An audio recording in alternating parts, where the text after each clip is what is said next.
आज नववर्ष 2025 के उपलक्ष्य पर प्रीतपाल सिंह मट्टू ने सभी प्रदेशवासियों एवं देशवासियों को बधाई दी। आज उन्होंने भीमा कोरेगांव की याद को ताज़ा करते हुए सभी को माले कोरेगांव की ऐतिहासिक जीत पर बधाई दी। उन्होंने कहा कि आज महार जिन्होंने साहस एवं शौर्य का परिचय देते हुए पेशवा को मात दी, इसी दिन एक ऐसी जीत दर्ज है जो अपने मान सम्मान को बरकरार रखने की लड़ाई थी। उन्होंने नववर्ष पर संविधान को भी याद किया जो इस देश के नागरिकों के लिए आवश्यक है। नमस्कार, आदाब, सत श्री अकाल। मेरा नाम जाहिद अजीज है और आप देख रहे हैं भारत केसरी टीवी। और हम इस वक्त मट्टू जी के साथ हैं जो स्टेट प्रेसिडेंट हैं।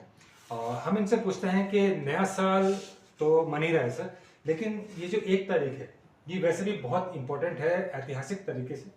इतिहास के पन्नों में इसकी एक हिस्ट्री दर्ज है, उसके बारे में कुछ बताइए सर। जी बिल्कुल। 1 तारीख जो है ये हम सब पूरा विश्व हमारा जो है ये अंग्रेजी जिसे नववर्ष कहते हैं, अंग्रेजी नववर्ष को हिसाब से हम इसे नववर्ष के रूप में मनाते हैं। अभी हमारा क्रिसमस का गया है, क्रिसमस के बाद नववर्ष आता है और नववर्ष पूरे विश्व ने मनाया है। इस पर सभी को बधाई है, हमारी हार्दिक शुभकामनाएं हैं। और इसके साथ साथ ही मैं ये बताना चाहूँगा कि आज 1 जनवरी का एक बहुत बड़ा इतिहास है। भीमा कोरेगांव 1 जनवरी 1818 को उस समय महाराष्ट्र में कोरेगांव में एक संग्राम हुआ था। जो महार 500 महार जाति के व्यक्ति थे, उन्होंने पेशवाओं की 28,000 की सेना को धूल चटा दी थी और उन्हें घुटनों पर ला दिया था। वो इस तरह हुआ था,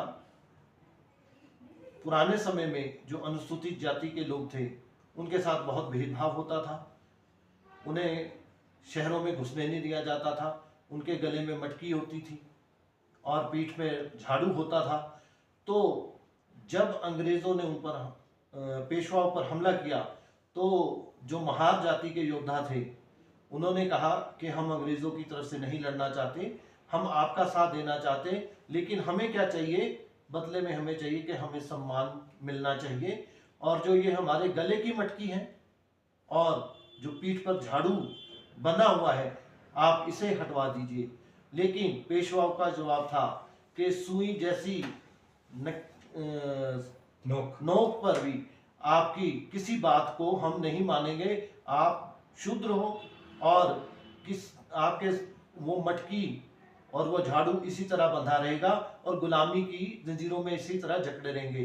तो इसी को देखते हुए उन्होंने उस टाइम ये फैसला लिया कि अपने आत्मसम्मान के लिए उन्होंने पेशवाओं से युद्ध लिया और उस युद्ध में उन्होंने पेशवाओं को हराकर 500 महार सैनिकों ने 28,000 पेशवाओं को धूल चटा दी, जो एक विश्व में बहुत बड़ी एक क्रांति है और एक बहुत बड़ा इतिहास है।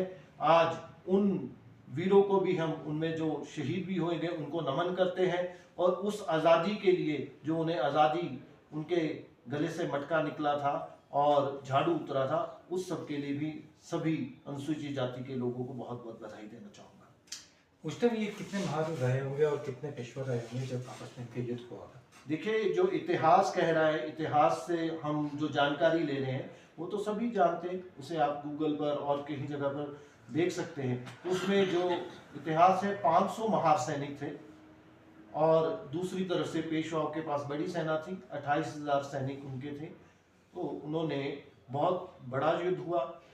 महार जाति के लोग बलशाली थे, सुडौल थे, उनके अच्छा शरीर था, अच्छे कदकाठी के लोग थे, योद्धा थे। तो उन्होंने 500 महार जाति जो योद्धा थे, उन्होंने 28,000 पेशवाओं की सेना को धूल चटाती थी और उन्हें ध्वस्त कर दिया था। तो हम इस बात से इस तरह पे पहुंच सकते हैं कि जात या जो इंसान की अपनी जाति होती है वो मायने नहीं रखती है। अगर इंसान को मौका मिले तो वो अपनी जो साहस है उसे दिखा सकता है।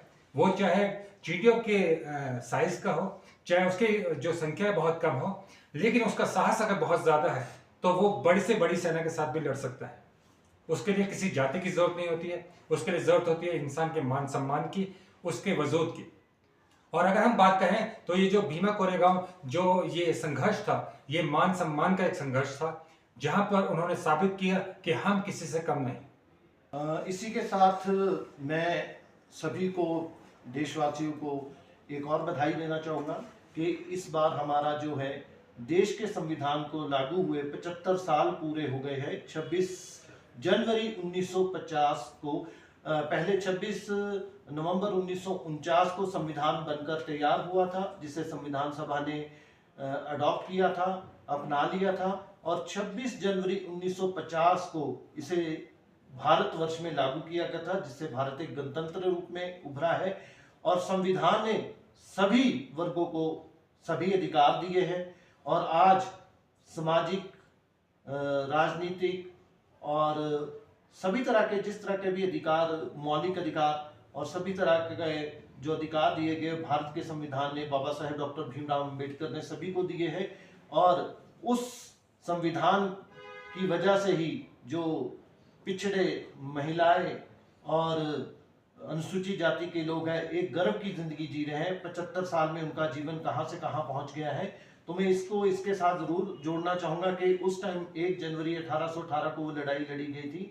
तो 26 जनवरी 1950 को जब वो संविधान भारत में लागू हुआ है, तो कितने लोगों की बेड़ियां कट गई थी, और अब वो लोग अपना आज़ादी से जी रहे हैं, अपना आगे बढ़ रहे हैं, जीवन में तरक्की कर रहे हैं। तो ये बाबा साहेब डॉक्टर भीमराव अम्बेडकर का बहुत बड़ा योगदान है।